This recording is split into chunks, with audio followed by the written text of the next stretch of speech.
The golden monkey raises a mighty staff, clearing the jade sky of 1,000 miles of dust. As one of the most classic novels in Chinese and even global history, Sun Wukong's swing of the staff shaped a significant part of Chinese popular fiction history. And now, another monkey seems poised to make a similarly impactful mark in the history of Chinese single-player games this summer. This is the upcoming AAA title with a Journey to the West theme, developed by Game Science, Black Myth Wukong. From its very inception, this Wukong has stirred the literary nerves of many players. Shortly after the release of the initial gameplay PV in 2020, due to its mysterious plotline, which is vastly different from the original Journey to the West, people began digging for clues from the PV footage, the few words from Game Science staff, and even their previous game works to speculate on the specific storyline of Black Myth Wukong. As more information about the game was released over time, these storyline investigations have developed into a specialized field known as Wukong studies. However, despite my limited knowledge, I have some thoughts on the storyline and background setting of this history-making milestone game. Firstly, I must declare that I am a latecomer to Wukong studies, and some of my ideas might be paths already tread by the pioneers, some opinions might have already been expressed by predecessors, or these upcoming guesses might be off the mark from the start. If you, as the audience, can tolerate these potential displeasures, then join me as we delve into the various possibilities of this world. 1. Wukong and the Age of the Decline of the Dharma. Looking at all the gameplay demonstrations released so far for Black Myth Wukong, the various monster designs and story snippets all highlight the following points: the downfall of gods and Buddhas, the destruction of the human world, and the rise of demons and spirits. As a creative reinterpretation of Journey to the West, Buddhism, which supports the main storyline of the original, naturally becomes an important research direction. In the game, all the Buddhas, symbols of concentrated Buddhist power, have perished, demons run rampant, and humanity is lost. This inevitably brings to mind a Buddhist term, the Age of the Decline of the Dharma. However, when the viewers hear this term now, they probably don't think of some obscure Buddhist concept, but rather a ninja engulfed in red and black flames. Ninja Slayer.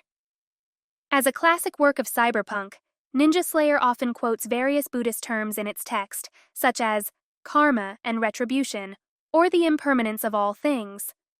When its readers encounter something like, "It's not that people are inherently bad, but that society is just like this." In real life, such as an unfortunate incident where an African-American airman is inexplicably killed by the police, they would say, "This is also an aspect of the Age of the Decline of the Dharma." However, the cyberpunk worldview is not about human extinction, but about chaotic human development. Why is it placed alongside the concept of the Age of the Decline of the Dharma, which is similar to an apocalyptic idea? To answer this, we need to return to Buddhist scriptures. 2. The Age of the Decline of the Dharma and the Fall of Civilization. In the Buddhist scripture, the Sutra of the Prophecy of the Decline of the Dharma, from the Mahayana canon, Buddha speaks about the age of the decline of the Dharma before his nirvana. After the eras of true Dharma, where true enlightenment can be attained, and semblance Dharma, where superficial enlightenment can be attained, the world enters the age of the decline of the Dharma, where true enlightenment cannot be attained, leading to a bleak scenario. After my nirvana, when the Dharma is about to perish, in a world of 5 impurities, demonic paths will prosper. Demons will become monks, disrupting my path, wearing lay clothes, preferring fine garments of 5 colors, drinking alcohol, eating meat, killing for taste, without a compassionate heart, envying and hating each other. At that time, bodhisattvas, pratyeka Buddhas, and arhats, who diligently practice virtue and are respected by all, will teach impartially, care for the poor and elderly, save the distressed, and always encourage the veneration of scriptures, performing various good deeds. They will be kind and loving, not harming others, sacrificing themselves to help others, enduring insult with kindness. Such people will be envied by demonic monks who will slander and expel them, not allowing them to stay. Demonic paths attempt to become Buddha, while the true Dharma is destroyed, and moral and ethical values collapse. This leads to shorter human lifespans and various disasters.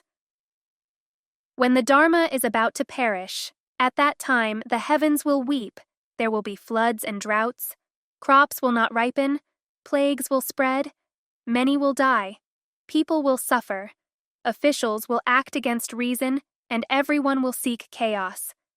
Evil people will multiply like sand in the sea. Good people will be extremely few, as rare as one or two. At the end of the Kalpa, the sun and moon will diminish, human lifespans will shorten.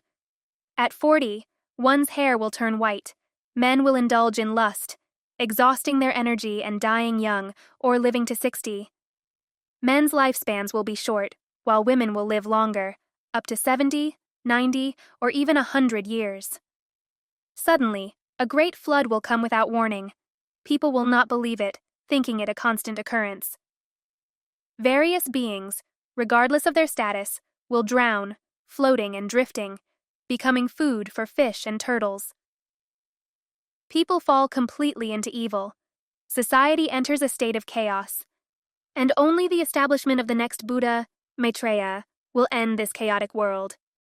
However, if we carefully examine the sequence of these disasters, we will find that the material disasters are more like results, while the root cause lies in the earlier spiritual disasters of the collapse of order and dharma.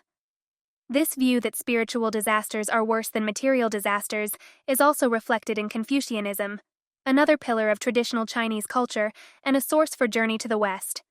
As early as the Warring States period, Confucianism already regarded the world not simply as the natural world under the heavens, but as the entirety of the civilized world. Mencius's saying, cultivate oneself, regulate the family, govern the state, and bring peace to the world, reflects this view. By the Ming Dynasty, in Gu Yanwu's Record of Daily Knowledge, the world was elevated to a more concrete concept. There are those who lose their country and those who lose the world. What is the difference between losing one's country and losing the world? Losing one's country means a change of dynasty. Losing the world means the collapse of humanity and justice, leading to a society where people behave like beasts. Here, losing the world manifests as the collapse of humanity and justice, which is a purely spiritual disaster. In the current worldview of black myth Wukong, humanity is nowhere to be seen, only demons dressed in human clothes chewing on human bones, resembling the disastrous state described as people behaving like beasts. On the other hand, in the PV, the land deity of Guanyin Monastery mentions that although the monastery was rebuilt after being destroyed, the hearts of the people never returned, leading to its abandonment and becoming the lair of the black bear demon. This process aligns with the characteristics of the age of the decline of the Dharma, where spiritual disasters lead to material disasters, with the spiritual being the root cause. In the early promotional videos of Game Science, one of the 6 lines related to the plot states, "The sage does not die, and the great thief does not cease." One interpretation is that only when moral sages, who serve as benchmarks, disappear, will there be no great thieves who act against those benchmarks. Therefore, we can speculate that the worldview of Wukong is likely based on the Buddhist concept of the age of the decline of the Dharma and the Confucian theory of the fall of civilization. Although the material decline of humanity is clearly expressed, the true focus is on the collapse and demise of spirituality. As for why Wukong focuses on the concept of the age of the decline of the Dharma, a passage from the Sutra of the Prophecy of the Decline of the Dharma provides an enlightening description for Journey to the West and its subsequent works. When my Dharma is about to perish, it is like an oil lamp that becomes brighter before it goes out, then extinguishes. When my Dharma perishes, it is like a lamp going out, and from then on, it is difficult to describe. The journey in Journey to the West begins because Tripitaka believes that the true scriptures are not being transmitted and that Buddhism is not flourishing in China. Throughout their journey, the 4 disciples embody the decline of Buddhism in various ways. In this grand backdrop, they propagate Buddhist teachings through various means, shining brightly before the Dharma's demise, like the lamp's last brilliance before it goes out. For example, in the Kingdom of Sacrifice, although named for its religious significance and equipped with a 9-story pagoda, the monks only perform idol worship before relics without genuinely pursuing Buddhist wisdom.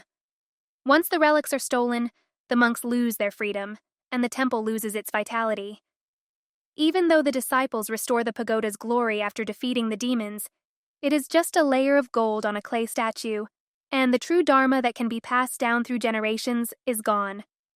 On a larger scale, the entire Journey to the West team can be seen as paper hangers.